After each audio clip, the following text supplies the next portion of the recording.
Malamatiyah itu orang yang tidak menyimpan keburukan di hatinya, tapi tidak menampilkan sedikit pun kebaikan. Ibadahnya nggak kelihatan sama kita.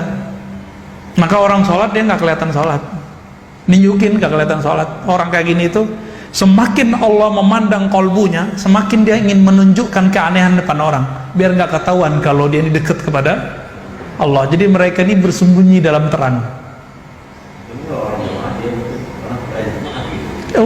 Bahkan mungkin jarang ketemu di masjid, Pak. Kadang ada masjid, ada kafe, dia di kafe. Maka Malamatiyah ini ujian-ujian antara Nabi Musa sama Nabi Khidir. Nabi Musa, Nabi Khidir, saya mau tanya, bunuh orang benar apa salah? Bunuh orang salah. Nabi Khidir tahu Nabi Musa ini ujiannya ujian hukum syariat. Nabi Musa kalau melihat ada orang melanggar syariat itu langsung darahnya naik, karena beliau simbol nahi mungkar. Nabi Musa itu bukan karena pengen disebut ahli nahi mungkar, tapi karena beliau emang seorang Rasulullah, emang haknya. Ujiannya siapa? Apa pantangan Nabi Musa dibuat sama beliau? Bapak ini suka jamaah, nanti akan diuji oleh Allah. Tetangga nggak sholat jamaah, hatinya bilang apa? Munafik nih, gitu. Munafik nih nggak sholat ke masjid. Hati-hati, Pak. Itu ujian kita semua tuh. Coba aja rasain pulang ke rumah, ya kelihatan kok pulang subuh lampunya belum mati juga nih, belum kedengeran ada bunyi keran hidup nih. Setan langsung bisikin tuh, yang suci tuh ente, yang ikhlas ente, sampai ente munafik. Kenapa? Dia pakai hadis. Jadi setan nih hafal hadis. Kenapa? Kita belum lahir dia sudah dengar Nabi ngomong. Apa kata Nabi? Asqalus shalah alal munafiqin. Salat paling berat bagi orang munafik adalah dua, Isya dan. Jadi bapak ini punya tetangga nggak sholat Isya, aduh berat.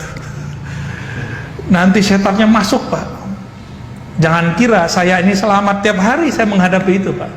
Tetangga kita ada yang sholat subuh, ada yang nggak sholat Isya di masjid, tapi dia sholat nggak di rumah.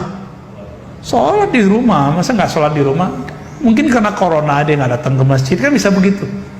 Atau mungkin dia punya mazhab. Imam Ghazali ini punya satu mazhab yang beda sama yang lain. Bagi beliau, orang yang hatinya berpenyakit berat dianjurkan dia berkhalwat. Maka di saat-saat dia berlatih ini boleh ditinggalin sholat jamaah, kecuali Jumat. Tapi nggak boleh tiap sepanjang masa, nggak boleh. Cuma di hari-hari khalwat. Tapi pandangan ini ditolak oleh para imam kita. Imam Barkawi, ya, imam pensyarah kitab Ihya Ulumuddin menolak itu. Itu persoalan fikih. Tapi Imam Ghazali kan ngerti dirinya sendiri. Ya. Beliau itu riaknya karena posisi. Dulu beliau kan profesor, gelarnya Hujatul Islam. Jadi semakin tambah ilmunya, tambah gelarnya, wah ini semakin tinggi, semakin kuat pengaruh riaknya. Dan Imam Ghazali orang yang mengalami, mengidap penyakit itu semua di waktu beliau terkenal. Maka beliau menghilang 10 tahun, diajarkan Asmaul Husna oleh Imam Abu Ali Al-Farmadi, dan berzikir dengan itu. 4 tahun sebelum wafatnya beliau balik ke Baghdad, lalu pindah ke kampungnya dan bikin surau atau zawiyah pesantren kecil. Disitulah beliau mengajarkan kolbu. Lahirlah kitab Ihya Ulumuddin, ya, menghidupkan ilmu agama yang zahir plus batin. Tidak hanya zahirnya, tapi juga batinnya.